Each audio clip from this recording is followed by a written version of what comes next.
اعوذ باللہ من الشیطان الرجیم بسم اللہ الرحمن الرحیم الحمد للہ الذی نور قلوب العارفین بنور معرفتہ واثبت فؤاد انبیائہ واولیائہ بقصص الانبیاء والمرسلین وأكمل إيمان المسلمين والمؤمنين بولاية علي أمير المؤمنين عليه السلام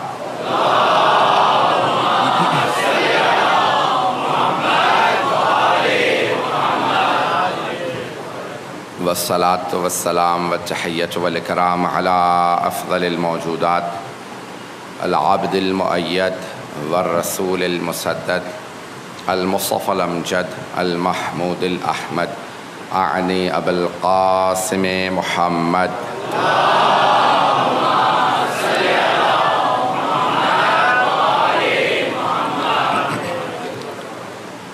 وعلى روحه ونفسه وصهره ووصيه سيد الأتقياء والأصفياء مولى الموالي إمام المتقين علي بن أبي طالب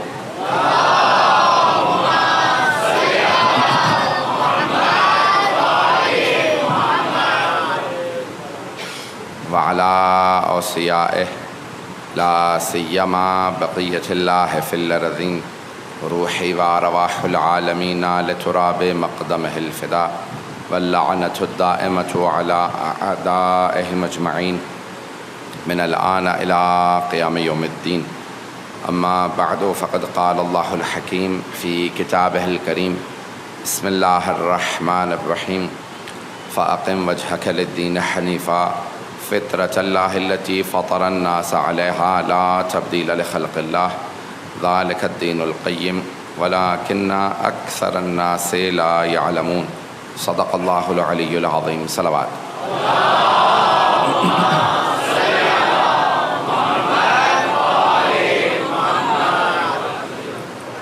عزیزان گرامی، معرفت دین کے عنوان سے جو اشرہ جاری رہا اس کے سلسلے کی آخری مجلس ہے۔ یہ 12 مجالس ہم نے کوشش کی کہ ہم دین کو بہتر سمجھ پائیں اور ہمیں اندازہ ہو کہ یہ دین جسے اللہ نے ہمارے لیے بھیجا ہے یہ دین بہت قیم ہے۔ ذالک الدین القیم، اللہ نے قرآن میں 30واں سورہ 30ویں آیت سورہ روم کی آیت نمبر 30 میں فرمایا ہے کہ ذالک الدین القیم، یہ دین بہت پر ارزش ہے، بہت گراں قدر ہے۔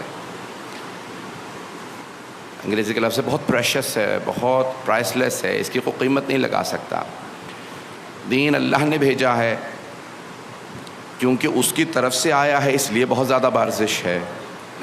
اور اس پرارزش دین کو سمجھنے کے لیے ضروری یہ ہے کہ انسان اس پہ عمل کرتا رہے۔ جب عمل کرے گا تو اسے احساس ہوگا یہ دین کتنا پرارزش ہے۔ بہت سی چیزیں سننے میں ان کا اندازہ نہیں ہوتا، بلکہ اسے عملی بنانے میں انسان کو اس کی قیمت کا اندازہ ہوتا ہے۔ جب انسان سچ کو اپنا لیتا ہے تو اسے پتہ چلتا ہے سچائی کیا چیز ہے۔ جب وہ بہت سے صفات کو اپنا لیتا ہے، امانت کو، دیانت کو، دینداری کو، یہ چیزیں اپنانے سے انسان کو اس کی ارزش معلوم ہوتی ہے۔ ابھی سب نماز پڑھ کے بیٹھے ہیں۔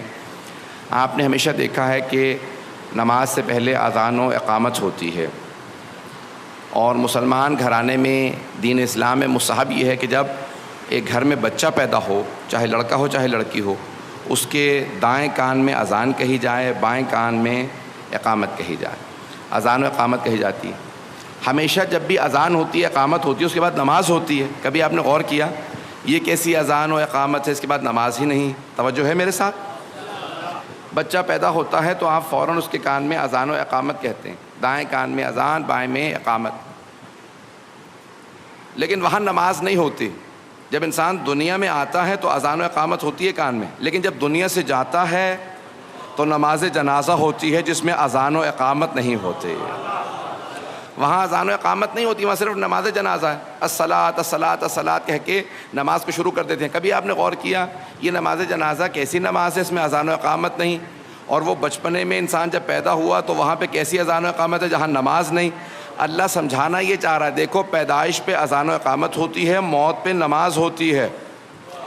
جتنا اذان و اقامت اور نماز کا فاصلہ ہوتا ہے بس یہ زندگی اتنی ہی نظر آئے گی۔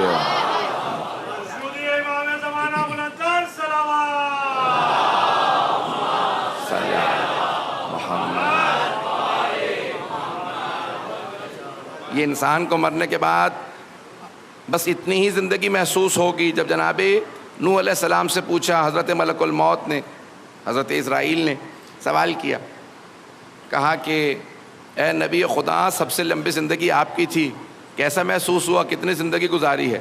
کہا سب سے لمبی زندگی. مجھے تو محسوس ہوا میں ایک دن دنیا میں رہا ہوں, کچھ عرصہ رہا ہوں. کہا نہیں, سب سے لمبی زندگی آپ کی ہے. کہا نہیں, مجھے محسوس نہیں ہوا سب سے لمبی زندگی میری ہے, بہت جلدی گزر گئی ہے زندگی. 2500 سال جناب نوح جیے تھے, 2500 سال. قرآن کے الفاظ ہیں 950 سال تو صرف طوفان سے پہلے تبلیغ کی تھی. گھبرا رہے ہیں حضرات. یہی سورہ عنکبوت, اس میں ہے الف سنہ الا 50 عام, 1000 سال میں سے 50 کم, یعنی 950 سال. 950 سال صرف تبلیغ کی ہے طوفان سے پہلے. تو کہا یہ زندگی کچھ محسوس نہیں ہوئی, اتنی لمبی زندگی گزار کے بھی پتہ چلا کچھ نہیں میں نے زندگی اس دنیا میں گزاری. تو حضرت ملک الموت نے کہا کہ اے نبی خدا, ایک ایسی قوم آئے گی جو صرف 50-60 سال جیا کریں گے. تو جناب نوح نے کہا اگر مجھے اللہ بتا دیتا نا کہ آپ نے صرف 50-60 سال دنیا میں رہنا ہے تو میں پوری زندگی بس ایک سجدے میں گزار دیتا, میں پوری زندگی ایک سجدے میں گزار دیتا. تو حضرت ملک الموت نے کہا اے نبی خدا, ان کے پاس ہر شے کا وقت ہوگا, نہیں ہوگا تو بس سجدے ہی کا وقت نہیں ہوگا. عزیزان گرامی, یہ دین بہت پرارزش ہے, بڑا قیم ہے, بہت قیمتی ہے. ایسا نہ ہو کہ ہم اسے دنیاوی اشیاء میں گزار دیں. بعض وقت بالکل دین نے ہر دنیا کے ہر مرحلے کے لیے, اس دنیا کے ہر مرحلے کے لیے آپ کو کوئی نہ کوئی سبق دیا ہے. ہر مرحلے کے لیے کوئی نہ کوئی سبق ہے. لیکن ایسا نہ ہو کہ ہم صرف دنیا ہی کو سوچتے رہیں, آخرت کو بھلا دیں. آخرت, مولا امیر المومنین کا ایک بہت بڑا فرمان ہے. مولا 2 بلکہ فرامین میں جلیل پیش کروں گا. الدنیا مزرعۃ الآخرہ. ایک تو فرماتے ہیں دنیا آخرت کی کھیتی ہے. جب کسان بیج بو رہا ہوتا ہے نا, اب یہاں پہ بہرحال دنیا کے بڑے کاش کے ممالک میں آتا ہے, 70% آپ کی آبادی ابھی تک دیہی آبادی ہے, گاؤں دیہاتوں میں رہتی ہے. زراعت جب کر رہے ہوتے, جب کسان بیج بوتا ہے نا تو اس وقت اسے نظر نہیں آ رہا ہوتا, وہ کہتا ہے ابھی مجھے بڑی محنت کرنی ہے. لیکن جب چند مہینے گزر جاتے ہیں اور وہ فصل کاٹنے لائق ہو جاتی ہے, اسے اس وقت لطف آتا ہے کہ اس وقت میں نے بیج بویا تھا, پانی دیا, مسلسل ہل چلاتا رہا, آج میری محنتوں کا مجھے پھل مل رہا ہے. جب وہ فصل کاٹتا ہے تو اسے احساس ہوتا ہے. مولا فرماتے ہیں یہ دنیا میں جتنی زندگی گزار رہے ہو, یہ تم ہل چلا رہے ہو, فصل آخرت میں کاٹنی ہے. ہم میں سے بہت سے لوگ ہوتے ہیں یہاں پہ محنت کرتے ہیں کہ میں نے اتنی نمازیں پڑھی, مجھے کیا فائدہ ہوا, دولت تو آئی نہیں, یہ تو آیا نہیں, شہرت تو ملی نہیں. عزیزان گرامی, مولا فرما رہے ہیں یہاں پہ صرف تیاری ہو رہی ہے, فصل آخرت میں کاٹنی ہے. دنیا میں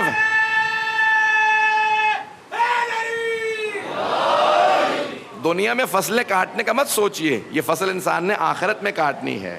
یہاں پہ صرف بیج بویا ہے. لیکن البتہ کوئی یہ نہ کہے مجھے اچھی فصل کیوں نہیں ملی, بھائی جو بوئیں گے وہی کاٹیں گے. ایسا ممکن نہیں ہے کہ پیاز بو دیں اور سیب کی توقع لگا کے بیٹھ جائیں. بس جو بویا جائے گا وہی انسان کاٹے گا. جو انسان فصل اچھی بوئے تاکہ پھر انسان کو نتیجہ بھی اچھا ملے. بیج سب سے اہم ہوتا, بیج سب سے اہم ہوتا ہے. پہلے ہی معلوم کر لیجئے میرے ہاتھ میں بیج کون سا ہے. بہت سے افراد بو پہلے دیتے ہیں, بیج بو دیا, پھر بعد میں جب فصل کاٹے گا یہ کیا نکل آیا, یہ سارے کے سارے فصل, میں تو کچھ اور ذہن میں لے کے بیٹھا تھا. بھئی آپ نے پہلے معلوم کیوں نہیں کیا کہ میں بیج کون سا بو رہا ہوں. جو بیج بوئیں گے وہی فصل کاٹیں گے. بیج ہوتے ہیں انسان کے عقائد. جب توحید صحیح ہوگی, عدل صحیح ہوگا, نبوت کا عقیدہ صحیح ہوگا, امامت کا عقیدہ صحیح ہوگا, قیامت کا عقیدہ صحیح ہوگا, تو خود بخود انسان کے بیج جب صحیح ہوں تو فصل اچھی نکلے گی.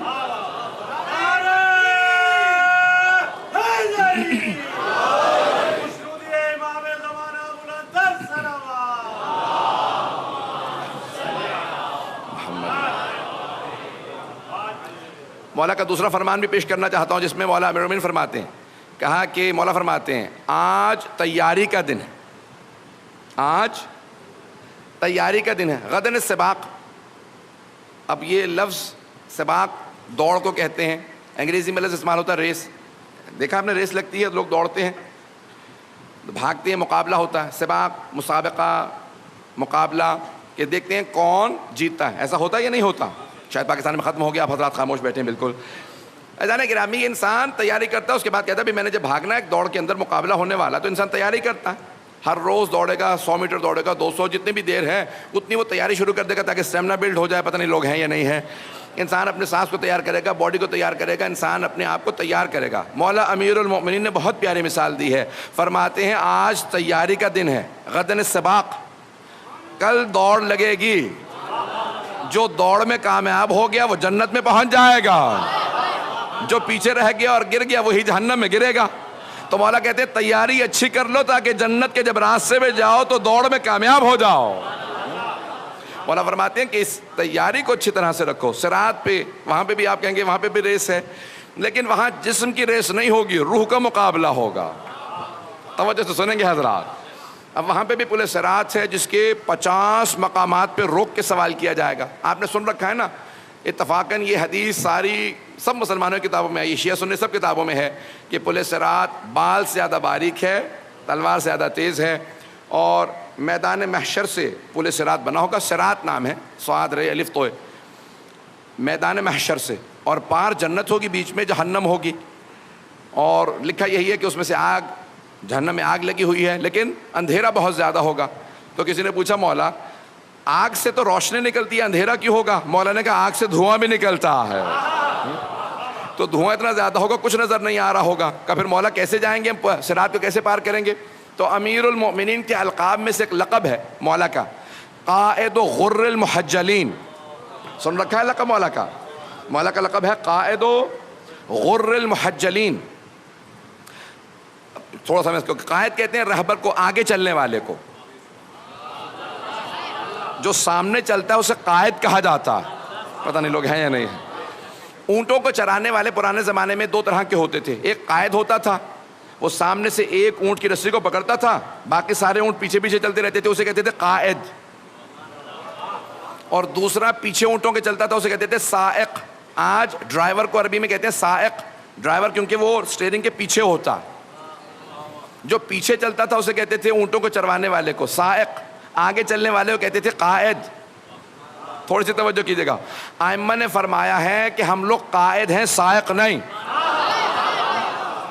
ہم اونٹوں کے پیچھے نہیں چلتے، ہم آگے چلتے ہیں. پتہ نہیں لوگ ہیں یا نہیں. اور سے سنیے گا، تھوڑی سی اور وضاحت کروں گا نوجوانوں کے لیے، بزرگ تو پہنچ گئے. سائق جو پیچھے چلتا تھا نا اونٹوں کے، عموماً اس کے ہاتھ میں ایک چھڑی ہوتی تھی، کیونکہ اونٹ جو پیچھے چلنے والا ہوتا ہے نا وہ غلے کی شکل میں چلتے ہیں، ایک ہجوم کی شکل میں چلتے ہیں، قطار میں نہیں چلتے. اور پیچھے چلنے والا جیسے ہی کوئی اونٹ باہر نکلتا مارتا ہوا واپس لے کے آتا. پتہ نہیں لوگ ہیں یا نہیں. وہ مارتا ہوا اونٹوں کو واپس لاتا ہے. گلے میں چلو بس باہر نہیں نکلنا، اسی ساتھ ساتھ سب کے سب ایک ساتھ چلو، تو مارتا ہوا واپس لے کے آتا ہے. میں نے کہا خبردار، ہم سائق نہیں ہیں. آپ اردو میں لفظ استعمال کرتے ہیں، بہرحال کیونکہ اردو میں استعمال ہوتا ہے اس لیے استعمال کر رہا ہوں ممبر سے، کہ ہانکنا. وہ اونٹوں کا ہانکنے والا ہوتا ہے جو پیچھے چلتا ہے ہاتھ میں چھڑی لے کے. ہانکنے والے دنیا میں بہت ہیں، جو پیچھے چلتے ہیں ہانکتے ہوئے لے جاتے ہیں. ریوڑ کو، گلے کو جو ہانکتے ہوئے پیچھے سے چلتے رہے، چھڑی ہاتھ میں لے کے مار مار کے واپس لے کے آئے، وہ اور ہیں. مولا نے فرمایا ہم قائد ہیں. زیارات کے اندر بھی یہی لکھا ہے، قادۃ الامم، قادہ جمع ہے قائد کی. ہم سامنے چلتے ہیں، لیکن وہ جو سامنے چلتا ہے نا وہ صرف ایک کو پکڑتا ہے، باقی خود بخود پیچھے چلتے ہیں. کیونکہ وہ جو قائد سامنے چل رہا ہوتا ہے نا، اس کے گلے کی، اس کے ریوڑ کی، اس کے اونٹوں کی خصوصیت ہوتی ہے، وہ سارے تربیت یافتہ ہوتے ہیں، وہ سارے ٹرینڈ ہوتے ہیں، انہیں پتہ ہے ہم نے قطار میں چلنا ہے. عزیزان گرامی، امام زمانہ کا بھی تبھی ظہور ہوگا جب ہمیں تربیت ہو جائے گی. وہ قیادت کے لیے آئیں گے، وہ سامنے چلیں گے. تو عزیزان گرامی، مولا فرماتے ہیں کہ پل صراط پہ مولا کا لقب ہے قائد غر المحجلین. میں اسی کی وضاحت کر رہا تھا، ذہنوں میں ہے نا کہ مولا کا لقب ہے قائد غر المحجلین. عربوں میں گھوڑا پالنے کے بہت شوق ہے، اور عربوں کی بہت سی مثالیں جو ہیں نا وہ جانوروں سے، شیر سے ہے، عقاب سے ہے، گھوڑے سے ہے. جتنی اچھی مثالیں وہ بھی جانوروں سے ہیں، جتنی بری ہیں وہ بھی جانوروں سے ہیں. پتہ نہیں پہنچ رہے یا نہیں پہنچ رہے. حتیٰ قرآن کریم نے بھی مثالیں دی ہیں، تو جانوروں کے نام لے لے کے مثالیں دی ہیں. رسول خدا نے، ائمہ طاہرین نے. مثلا چڑھ امام کی حدیث ہے کہ مجھے شہد کی مکھی بہت پسند ہے. شہد کی مکھی سے ایک بات ضرور سیکھو، صرف پاک صاف کھاتی ہے، پاک صاف پیدا کرتی ہے. کھاتی بھی سارے کے سارے پھولوں کے رس کھاتی ہے، اور شہد پیدا کرتی ہے بہت پاک صاف. کہا وہ افراد جن کا کھانا پینا بھی پاک اور حلال ہو، اور ہر عمل بھی حلال ہو، کہ وہ اللہ کا بہت زیادہ محبوب ہوا کرتا ہے. تو ایسا نہیں کہ اب یہ القاب ہیں جو مختلف مثالیں دی ہیں. عربوں کو گھوڑے پالنے کا بہت شوق تھا. آج دنیا بھر کے اندر عربی نسل کا گھوڑا پالنے کا امتیاز سمجھا جاتا ہے کہ اس کے پاس عربی نسل کا گھوڑا ہے. عربی نسل کے گھوڑے عموماً جو بہت بھورے رنگ کے براؤن کلر کا گھوڑا یا سیاہ رنگ کا گھوڑا, بہت ڈارک رنگ کا گھوڑا, اور اس کی پیشانی پہ ایک سفید رنگ کا نشان بنا ہوتا تھا. ابھی بھی بہت سے عرب نسل کہتے ہیں یہ بہت اعلیٰ نسل کا گھوڑا, پورا جسم اس کا یا سیاہ ہو یا براؤن ہو یا بھورا ہو, اور پیشانی پہ ایک سفید رنگ کا نشان. اس سفید نشان کو بہت اعلیٰ مانا جاتا ہے, اسے کہتے ہیں غرہ, کیونکہ پیشانی پہ اسے کہتے ہیں غرہ, چمکتا ہوا نشان, سفید نشان. پورا بدن اس گھوڑے کا جو ہے وہ سیاہ ہو یا بھورا ہو اور سفید نشان ہو, اس نشان کو غرہ کہا جاتا ہے. محجل کہتے ہیں چمکتی ہوئی چیز کو. مولا کا لقب ہے قائد و غر المحجلین, ان کے قائد و امام جن کی پیشانیاں چمک رہی ہوں گی.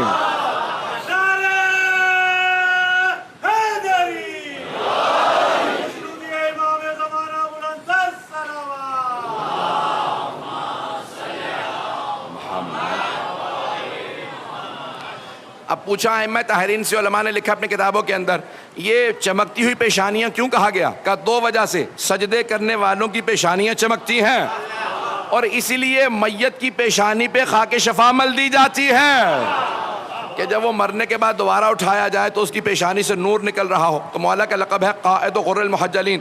تو چھٹے امام سے پوچھا مولا یہ لقب کیوں ہے؟ کہ صراط کے اوپر صرف وہی جنت کے پار جائے گا جس کے پاس علی کی ولایت ہو اور پیشانی چمک رہی ہو. اب 50 مقامات پہ روک کے سوال کیا جائے گا. روایت کو سن لیجیے گا, الانوار النجف, اس کے اندر یہ تفسیر انوار النجف کے اندر مرحوم حسین بخش صاحب نے لکھی ہے, 14 جلدوں پہ تفسیر ہے. ظاہراً اس کی جلد نمبر 7 میں یہ روایت موجود ہے. سننا چاہیں گے تمام حضرات؟ تو کہا پل صراط بہت طولانی ہے, پار کرنے کے بعد جنت ہے. کہا وہاں پہ کچھ افراد بہت تیز رفتار سے اسے پار کر لیں گے. سننا چاہیں گے نا روایت؟ کچھ افراد بہت تیز رفتار, جیسے برق, بجلی کڑکتی ہے, کتنی تیز کڑکتی ہے, میلوں سفر کرتی ہے لیکن چند سیکنڈ کے اندر. تو کہا کچھ اتنی تیز رفتار سے پورے صراط کو پار کریں گے کہ یہاں پہ مولا کہیں گے جاؤ, اور دیکھا جائے گا کہ وہاں پہنچ گئے, جیسے جناب سلمان, جیسے جناب ابو ذر, جیسے جناب مالک اشتر. یہ بہت تیز رفتار سے. کچھ مولا فرماتے ہیں کہ تیز رفتار گھوڑے کی طرح سے دوڑتے ہوئے پار کریں گے, کچھ انسانوں کے تیز رفتار سے, کچھ چلتے ہوئے, کچھ بیچارے بیلنس کرتے ہوئے, اور کچھ گری جائیں گے. اور مولا کھڑے ہوں گے صراط کے ایک پار, صرف چہرہ دیکھ کے کہا کریں گے جہنم سے, ھذا لی و ھذا لک, اے جہنم یہ میرا ہے. چہرہ دیکھ کے صرف مولا کہیں گے جہنم سے, اے جہنم یہ میرا ہے, اسے چھونا مت. اور کسی کا چہرہ دیکھ کے کہیں گے یہ تیرا ہے, اسے چھوڑنا مت.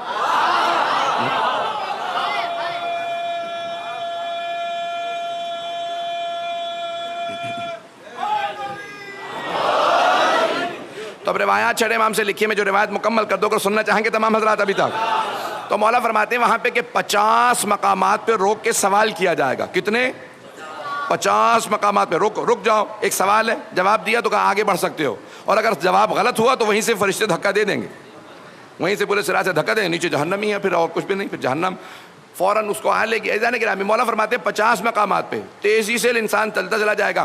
50ویں مقام پہ مولا امام صادق فرماتے ہیں 50ویں مقام پہ سارے فرشتے روک کے سوال کریں گے, بتاؤ علی کی ولایت کو مانتے تھے یا نہیں؟ جو کہے گا مانتا تھا اسے کہیں گے جنت میں جا سکتے ہو, اور جو کہے گا نہیں مانتا تھا تو سارے کے سارے 49 مقام سے پار کر کے جیسے 50ویں مقام پہ پہنچے گا وہیں سے اسے نیچے پھینک دیا جائے گا. میں سوچا کرتا تھا مولا اگر اتنا ہی یہ سخت مسئلہ تھا تو پہلے ہی پوچھ لیتے. یہ امیدیں لگا لگا کے 50ویں مقام پہ پہنچا اور وہاں سے دھکا دے دیا گیا. سب سے پہلے یہی سوال پوچھ لیتے, بھائی علی کو مانتے تھے, اس کے بعد آگے بڑھ جاتے, باقی سوالات ایسا ایسا ہوتے چلے جاتے. سارے سوالات ہو گئے, آخر میں علی ابن ابی طالب کی ولایت کا سوال. تو مرحوم آیت اللہ حسین بخش صاحب فرماتے ہیں, کہتے ہیں کہ امام کا پیغام یہ ہے کہ اگر سارے اعمال صحیح ہوں لیکن علی کی ولایت نہ ہو تو کوئی عمل قبول نہیں, اور اگر علی کی ولایت قبول ہے تو سارے اعمال قبول ہیں.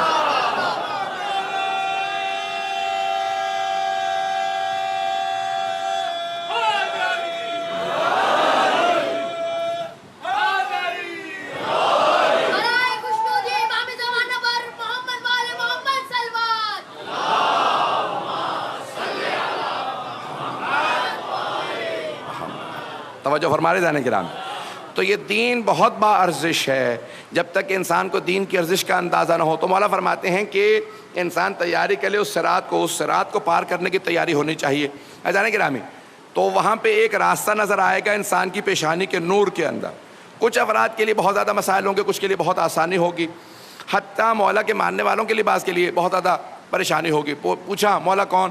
کہا جو زمین پہ بہت زیادہ اکڑ کے چلنے والے ہیں, جو اپنے سامنے کسی کو کچھ نہیں سمجھتے. تکبر ایک ایسی بلا ہے جو صراط پہ چلنے کو تھوڑا سا مسئلہ بنا دے گی. جانے گرامی, مختلف چیزوں کو پھر لکھا. کتاب کا نام ہے منازل الآخرہ, شیخ عباس قمی کی ہے, آخرت کی منازل.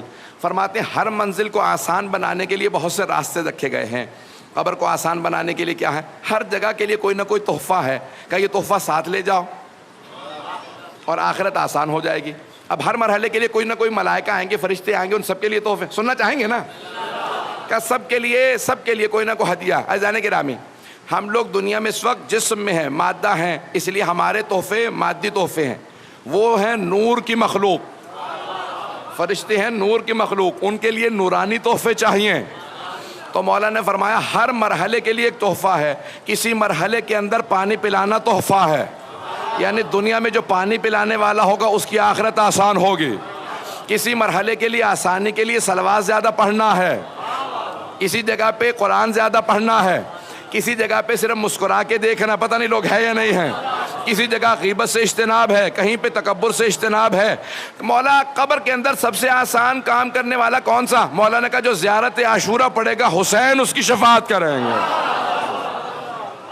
ایدان کرام, مولا نے فرمایا کہ قبر کے اندر جناب سید الشہداء. کہا کیوں مولا, دلیل کیا ہے؟ کہ زیارت عاشورہ میں علماء نے فرمایا ہے کہ دلیل موجود ہے. اللہم ارزقنی شفاعت الحسین یوم الورود. پروردگارا جب میں وارد ہو جاؤں تو اس دن مجھے حسین کی شفاعت نصیب فرمانا. تو کہا کہاں پہ ورود؟ ورود فی القبر, کہ قبر کے اندر جب وارد ہو جاؤں. تو ایدان گرامی, کوئی یہ نہ کہ صرف قیامت کے دن شفاعت ہے, نہیں, ہر مرحلے میں شفاعت ہے. یہ انسان کے اپنے اعمال کے لحاظ سے ہے, پتہ نہیں پہنچا پایا ہوں یا نہیں, اپنے اپنے اعمال کے لحاظ سے ہے. بھائی ٹھیک ہے, میں کہتا ہوں کہ وہ اگر شیعہ جو روز قیامت بخشا گیا, کو کمال نہیں کیا اس نے, وہاں تو ترس کھا کے اکثر کو ہی مولا سب کو شفاعت کر کے لے ہی جائیں گے.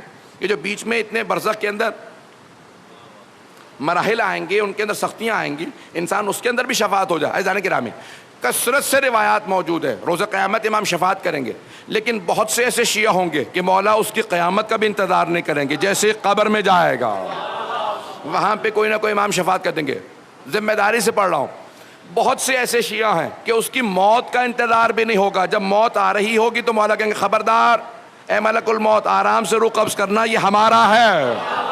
موت کے وقت بھی بہت سوں کی شفاعت ہو جائے گی. اب عزیزان گرامی, یہ ہمارا معیار ہے کہ ہم اپنے آپ کو کتنا دیندار بنا لیتے ہیں کہ ہمیں کس مرحلے میں شفاعت نصیب ہوتی ہے. پتہ نہیں بات پہنچی یا نہیں پہنچی ہے. اب شاید کہ آپ گھبرا نہ گئے ہوں کہ یہ اتنے سخت مراحل پیش کیا, نہیں, بہت سوں کی مختلف مراحل کے اندر شفاعت ہوگی. عزیزان گرامی, ہم اپنے آپ کو تیار کریں, اتنا دیندار بن جائیں کہ ہم پھر منتظر نہ رہیں قیامت تک کے لیے کہ برزخ بہت طولانی ہے. بہت سوں کی برزخ میں, کچھ کی برزخ کی ابتدا میں ہوگی, کچھ کی برزخ کے اندر کچھ برس سختیوں کے بعد, کچھ کی بہت سی دیر مراحل میں. اور جس کا جتنا رتبہ زیادہ ہے اس کا اتنا ہی امتحان سخت ہے. جملہ میں کہہ گیا, جس کا جتنا, میں چلیں واقعہ جلدی سنا, وقت ہے نا میرے پاس ابھی, ایک واقعہ پیش کر دیتا ہوں. شیخ عباس قمی نے ظاہراً اس کو لکھا ہے. فرماتے ہیں کہ ایک دو علماء بہت بڑے عالم تھے. عالم سے مراد یہاں پہ عام عالم نہیں ہے, بلکہ بہت بڑے جلیل القدر علماء, کیونکہ ہر عالم کا بھی مقام برابر نہیں. کہ بہت جلیل القدر عالم تھے, دونوں دوست تھے. دونوں نے ایک دوسرے سے کہا ہم میں سے جو پہلے مر گیا دوسرے کو آ کے بتائے گا کہ اس کے ساتھ کیا کچھ ہوا, تاکہ دوسرا تیار ہو جائے. کہ کتنے عرصے میں؟ کہ 3 دن کے اندر. وہ کہتے ہیں تقریباً 22 سال گزر گئے. ایک کا انتقال ہو گیا تھا, 22 سال بعد وہ خواب میں آئے. جیسے ہی دوسرے کے خواب میں آئے عالم کے, انہوں نے کہا بھئی آپ نے تو وعدہ کیا تھا پہلے ہی 3 شبوں کے اندر سوئم سے پہلے آ کے بتا دوں گا. 22 سال, مومن تو وعدہ وفا کرتا ہے, جب وعدہ کر لیتا وعدہ پورا کرتا ہے. آپ اتنے بڑے عالم دین ہو کے اتنی احادیث, ہزاروں لاکھوں آپ نے کتابیں پڑھی, احادیث پڑھی, اور آپ نے یہ کیا کیا, وعدہ پورا نہیں کیا. کہ وعدہ پورا تو تب کرتا اگر میں آسانی میں ہوتا. کہا آپ پہ بھی سختی آئی؟ کہاں بہت. اور کس بات پہ؟ چھوٹی سی بات پہ. کہ کہا 22 سال تک سختی اس بات پہ رہی کہ فرشتوں میں ایک مرتبہ گھر سے نکلا تو بارش ہو رہی تھی، تو میں نے باہر نکلتے ہی پانی دیکھا کہ اتنی بارش، فوراً کا کیا بے وقت بارش ہو رہی، کہ یہ کہاں؟ تو فرشتوں نے پوچھا اللہ کہہ رہا ہے کہ تو مجھے صحیح وقت بتا دے کہ بارش کب برسانی چاہیے، تو نے کہا نا بے وقت بارش ہے، تجھے زیادہ پتہ ہوگا۔ کہ وہ ایسا مجھے وہ دیکھیں جس کا جتنا رتبہ زیادہ ہوتا ہے اتنا ہی حساب کتاب سخت ہوتا ہے۔ کہ دنیا کو توحید کا درس دیتے تھے اور تم نے میرے پہ اعتراض کیا، پتہ نہیں بات پہنچی یا نہیں پہنچی۔ جانے گرامی جیسا جیسا انسان کا مقام ہوگا اتنا ہی اس کا حساب کتاب سخت ہوگا، پروردگار ہماری آخرت آسان فرمائے۔ تو کہ 22 سال بعد کہا پھر کیا ہوا؟ کہ آج جناب سید الشہداء رات میں آئے تھے، تیسری مرتبہ اسی قبرستان میں جہاں میری قبر تھی۔ پہلی رات میں آئے اس مومنہ کی شفاعت کی جس کو دفنایا تھا، دوسری رات میں اس کے اطراف میں ساری قبروں کی، تیسرے دن کا سارے قبرستان میں جتنے میرے بابا کے ماننے والے سب کی شفاعت کر رہا ہوں۔ کہا میں تیسرے دن بخشا گیا کیونکہ میں بہت دور تھا۔ تو پوچھا کہ کیا؟ کہا میں نہیں جانتا، لیکن اس مومنہ سے تو جانے گرامی اب جب وہ انہوں نے جا کے تحقیق کی، معلوم کیا تو پتہ چلا کہ وہ ایک بہت سادہ خاتون تھی، مومنہ تھیں، جو گھر میں رہنے والی تھیں، جنہیں دنیا کو کچھ نہیں پتا تھا، بہت سادگی تھی۔ صرف ایک پابندی تھی کہ ہر روز زیارت امام حسین پڑھا کرتے تھے۔ ایسا نہیں کہ میں بات کر چھوٹے چھوٹے اعمال جس کو آپ سمجھ رہے ہو تو چھوٹا سا عمل ہے، زیارت وارثہ ہے یا کوئی بھی، حتیٰ میں کہتا ہوں پوری زیارت نہ پڑھ سکیں۔ میں نے ایک مرتبہ کہا تھا گھر سے نکلتے ہوئے کہہ دیا کیجیے السلام علیکہ یا ابا عبداللہ الحسین، اور جب گھر میں واپس آ رہے ہوں چاہے گھر خالی ہو دوبارہ کہے السلام علیکہ یا ابا عبداللہ الحسین۔ یہاں تک کہ مرحوم سید عبدالنبی شیرازی فرماتے تھے کہ نماز میں اگر توجہ چاہتے ہو تو نماز شروع کرو تو کہو السلام علیکہ یا ابا عبداللہ الحسین، اور تمام کرو تو کہو السلام علیکہ یا ابا عبداللہ الحسین۔ کہ خود بخود نماز میں توجہ بھی زیادہ ہو جائے گی اور نماز قبول بھی ہو جائے گی۔ جو نماز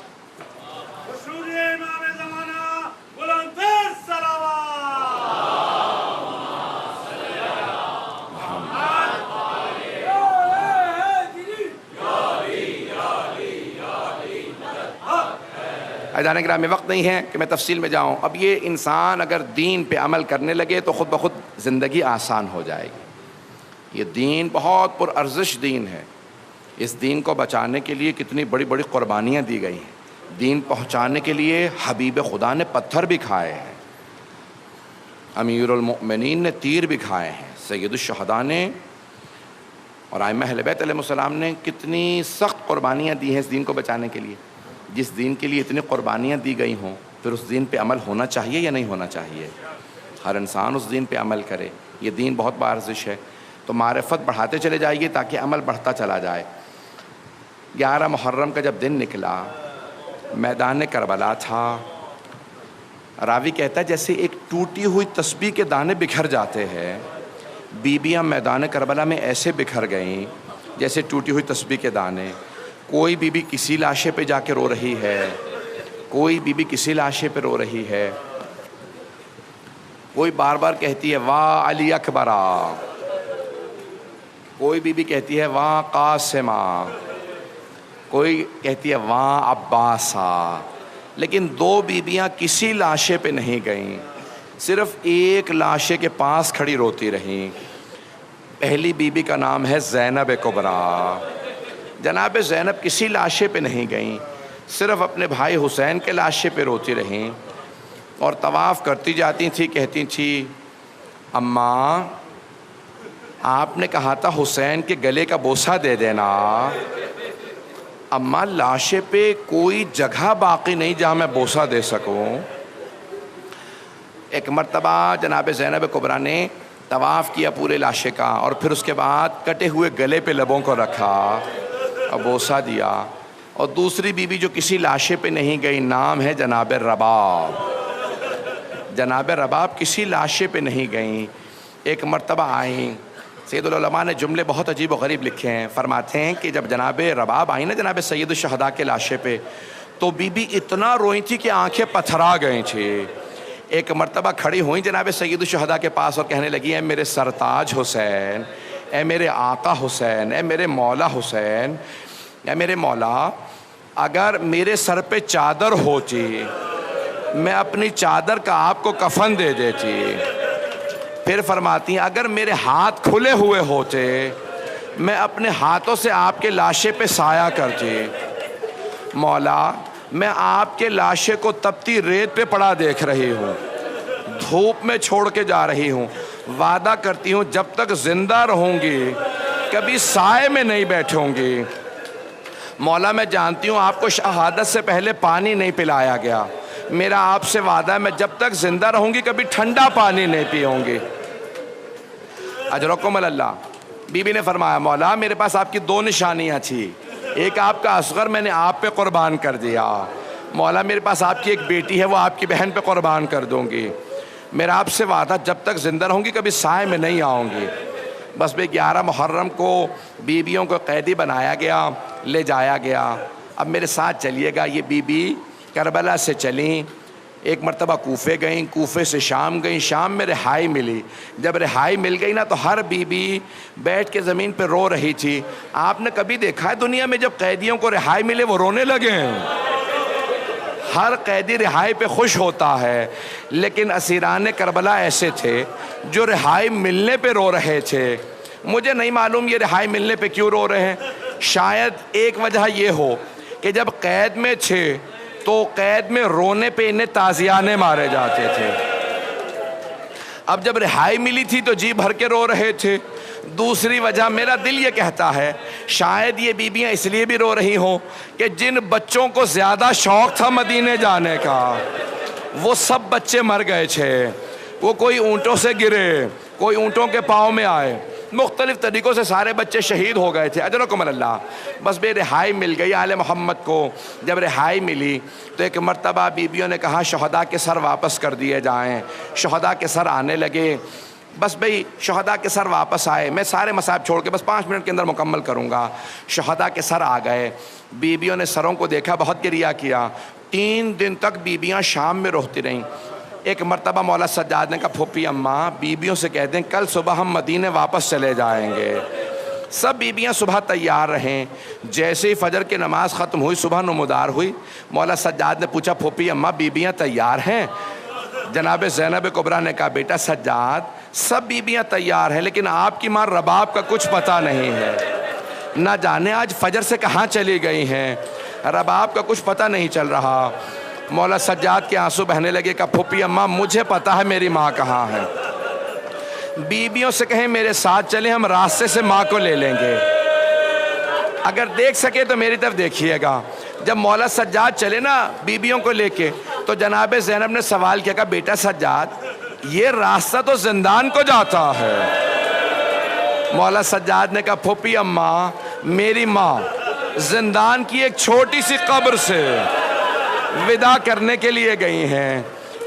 علماء کہتے ہیں جیسے ایک ماں بچے سے لپٹ کے روتی ہے، جناب رباب قبر سے لپٹی ہوئی تھی اور بار بار کہہ رہی تھی سکینہ آپ کو سب سے زیادہ شوق تھا، سب سے زیادہ شوق تھا مدینے واپس جانے کا، بیٹی اٹھو ہم مدینے جا رہے ہیں۔ بس بھی ایک مرتبہ بیویاں چلیں، مولا سجاد نے جناب رباب کا بازو پکڑا، ایک بازو جناب زینب نے پکڑا، کہا بس کیجئے بس کیجئے۔ ایک مرتبہ واپس آئے چہلم پہ، جب 40 پہ واپس کربلا پہنچی بیویاں ہر قبر پہ گئیں، مولا سجاد نے ایک قبر کا نشان بتایا، خود جناب زینب نے پوچھا بیٹا سجاد مجھے میرے بھائی حسین کی قبر کا نشان بتا دیجئے۔ مولا حسین نے اشارہ کیا کہ پھوپھی اماں یہاں میرے بابا کی قبر ہے۔ ساری بیویاں قبر مطہر پہ گر گئی، رونے لگیں۔ مولا سجاد نے دیکھا اگر میں نے نہ روکا تو کوئی بیوی روتے روتے مر جائے گی، خود ہی جناب زینب کا بازو تھاما کہا پھوپھی اماں بس کیجئے۔ جناب زینب قبر سے اٹھی، پوچھا بیٹا سجاد یہ میرے بھائی کے ساتھ والی قبر کس کی ہے؟ مولا سجاد نے کہا پھوپھی اماں یہ میرے بھیا علی اکبر کی قبر ہے۔ ساری بیویاں دوبارہ قبر پہ گر کے رونے لگیں، پھر مولا سجاد نے روکا، پھر ایک مرتبہ جناب زینب نے پوچھا گنج شہداء میں کس کس کی قبریں ہیں؟ مولا سجاد نے ایک ایک کا نام بتایا، اگر دیکھ سکے تو پھر دوبارہ میری طرف دیکھیے گا۔ جناب زینب نے ایک سوال کیا بیٹا سجاد آپ نے تمام شہداء کی قبروں کے نشان بتا دیے لیکن میرے بھیا عباس کی قبر کا نشان نہیں بتایا۔ ایک مرتبہ مولا سجاد نے کہا پھوپھی اماں میرے ساتھ چلیے، میرے چچا کی قبر فرات کے کنارے ہے۔ جیسے ہی مولا سجاد چلے نا بیویوں کو لے کے آئے میرے ساتھ چلے، مولا سجاد نے کہا جناب عباس کی قبر پہ چچا عباس کی قبر پہ لے چلو. جب جا رہے تھے تو جناب زینب نے ساری بیبیوں کا راستہ روک لیا. کہا بیبیوں سب کچھ بتا دینا میرے بھیا عباس کو, بتا دینا ہمیں کوفہ اور شام کے بازاروں میں لے گئے تھے, بتا دینا ہمیں شرابی کے دربار میں لے گئے تھے, بتا دینا ہمیں تازیانے مارے گئے تھے. بیبیوں سب کچھ بتا دینا, لیکن مت بتانا سکینہ شام میں رہ گئی. میرے بھائی کی غیرت برداشت نہیں کرے گی. مت بتانا یعنی کوئی بین نہ کرے سکینہ کے. بس میں نے تمام کر دیا. 3 دن بیبیاں, 3 دن تک بیبیاں کربلا میں رہیں چہلم پہ. مولا سجاد نے تیسرے دن کہا پھوپھی اماں بس یہ آخری دن ہے, کل صبح ہم مدینہ چلے جائیں گے. ہر بیوی دوبارہ تیار تھی, لیکن ایک بیوی دوبارہ تیار نہیں. پوچھا مادر گرامی کیا بات ہے؟ مولا سجاد نے کہا جناب رباب سے اماں مادر گرامی کیا بات ہے, آپ کیوں تیار نہیں ہیں؟ کہا سجاد میرا مدینے میں کیا ہے, میرے مولا حسین کربلا میں, میرا علی اصغر کربلا میں, میری بیٹی شام میں, میں مدینے جاؤں تو کس منہ سے جاؤں؟ مولا سجاد نے پوچھا اماں مادر گرامی آپ کربلا میں کیا کیجئے گا, سنیں گے؟ بی بی فرماتی ہیں سید سجاد میں قبروں پہ پانی ڈالا کروں گی, میں قبروں کی صفائی کیا کروں گی, جب زائرین آئیں گے میں انہیں قبروں کے نشان بتاؤں گی. مولا سجاد نے کہا نہیں اماں میں برداشت نہیں کر سکتا میں آپ کو تنہا چھوڑ جاؤں, میری غیرت نہیں برداشت کرتی, نہ ابھی حرم بنا تھا نہ زری لگی تھی. کہا نہیں اماں میں آپ کو برداشت نہیں کر سکتا, آپ تنہا رہیں, واپس جانا ہوگا. واپس چلے گئے. بس میں نے تمام کر دیا. 2 جملوں کی 2 منٹ کی زحمت دوں گا. ایک مرتبہ سب بیبیاں واپس مدینے پہنچ گئیں. شیخ محمد مہدی مازندرانی نے معالی السبتین کی جلد نمبر 2 میں لکھا ہے کہ 4 مہینے گزر گئے, بیبیوں کو واپس مدینے پہنچے. جناب رباب جیسے ہی صبح ہوتی ایک کوزے میں پانی لیتی, دھوپ میں رکھ دیتی اور خود بھی دھوپ میں بیٹھ جاتی. جب وہ پانی دھوپ میں گرم ہو جاتا وہ گرم پانی پیتی, خود بھی دھوپ میں بیٹھی رہتی. ایک ہاتھ سر پہ رکھتی کہتی واہ حجابا, دوسرا ہاتھ سینے پہ مارتی رہتی کہتی واہ حسینہ. بی بی بہت روتی تھی, دن رات روتی رہتی.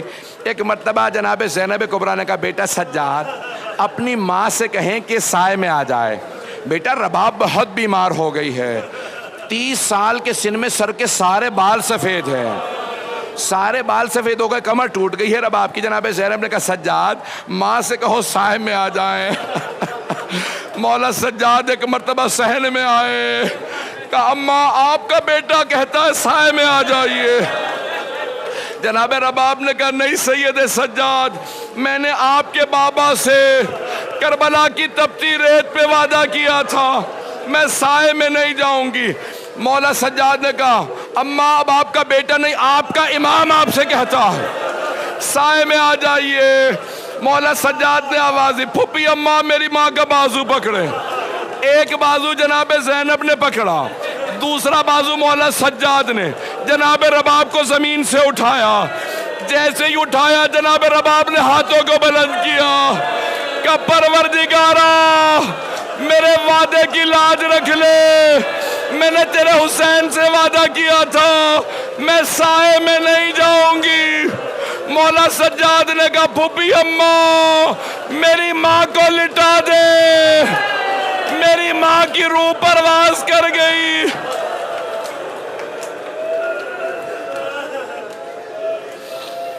الا لعنت اللہ علی القوم الظالمین وسیعلم الذین ظلموا ای منقلب ینقلبون.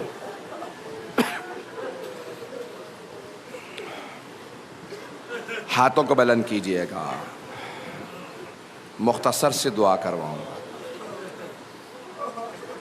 پروردگارا ایک ماں کی اجڑی گود کا واسطہ صاحب الزمان کا ظہور دیکھنا نصیب فرما. تمام مومنین و مومنات جو بے اولاد ہیں ان کو اولاد عنایت فرما, مقروضوں کے قرض ادا فرما. آئیں بھائی بس ایک واسطہ دوں گا. مرحوم آیت اللہ اشتہاردی نے ایک جملہ لکھا ہے کہ جب بیبیاں دمشق شہر سے باہر نکلیں، ناقہ پہ سوار تھیں، تو ایک مرتبہ جناب زینب نے آواز دے کے کہا بیٹا سجاد ذرا سواریوں کو رکوا دیجئے۔ جیسی ساری سواریاں رکی، جناب زینب نے کہا بیبیو ذرا ایک مرتبہ دمشق کا رخ کرنا۔ سب نے رخ کیا، بی بی نے ہاتھ اٹھائے، کہا سکینہ میں چھوڑ کے نہیں جا رہی، میں واپس آؤں گی۔